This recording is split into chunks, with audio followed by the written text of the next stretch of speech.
안녕하세요. 연합인포맥스 서영태입니다. 9일 중국 증시 시황 전해드리도록 하겠습니다.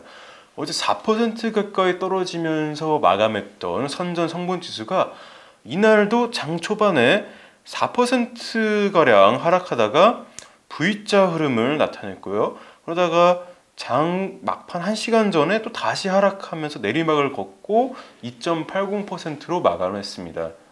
표현 그대로 롤러코스터를 탔는데요. 상하이 종합지수는 1.8% 하락했고 홍콩 항생지수는 현재 시간 기준으로 약보합세를 보이고 있습니다.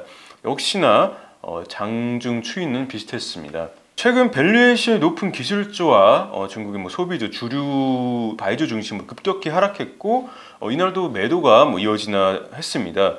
오전에 그런 생각을 갖고 있었고 미국 국채금리 오름세가 밸류에이션 부담을 느끼던 개인 투자자의 불안감에 또 불을 붙여서 하락을 하나 보다 했는데 그런데 또 소방관이 출동했었다는 분석이 나옵니다.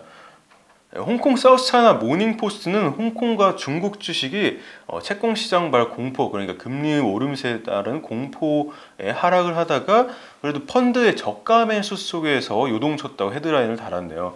펀드는 이제 외국인 자금이 이제 V자의 그런 흐름을 보이는데 주요했는데요.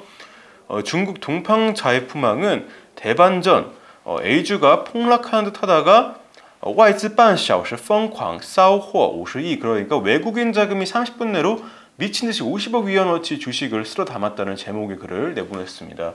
아주 특이한 흐름이었습니다. 한 외신은 소식통을 이용해 가지고 중국 정부와 관련 있는 그런 자금이 홍콩 시장을 거쳐 가지고 중국 본토 시장으로 유입되는 것이라고 보도를 했는데요.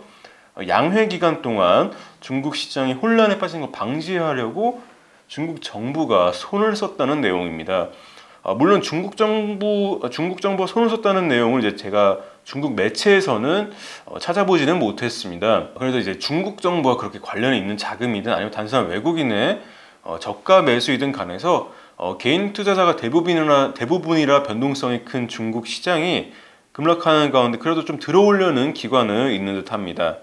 미국 인베스코의 크리스티나 후퍼 수석 글로벌 시장 전략가는요, 시장이 단기적으로 공포에 빠졌지만 경제 추세가 이렇게 긍정적인 시기에는 매수 기회를 찾아야 할 때라고 생각한다고 말했고요.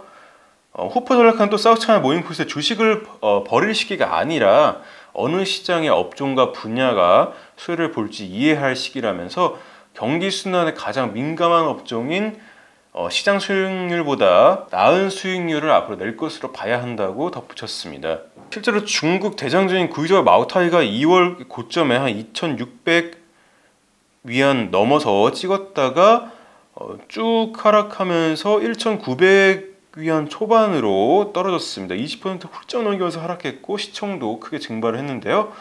시장에 공포감이 만연한 것은 인베스코의 후퍼 전략가 말대로 맞는 듯합니다. 고롱증권의 장즈간 연구원은 사우스차이나 모닝포스트에 최근 비싼 데다 자금이 쏠렸던 종목이 매도 압력을 받았는데 더 내려갈 여지가 여전하다. 바이주 주식 같은 것에 대한 위험 선언은 없다고 말했습니다.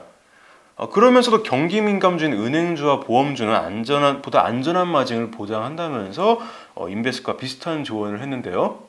BCA 리서치도 코로나 팬데믹 종식은 은행과 원자재 생산업체가 주도하는 가치주 아웃퍼포먼스 시기를 예고하는 신호라고 말했습니다.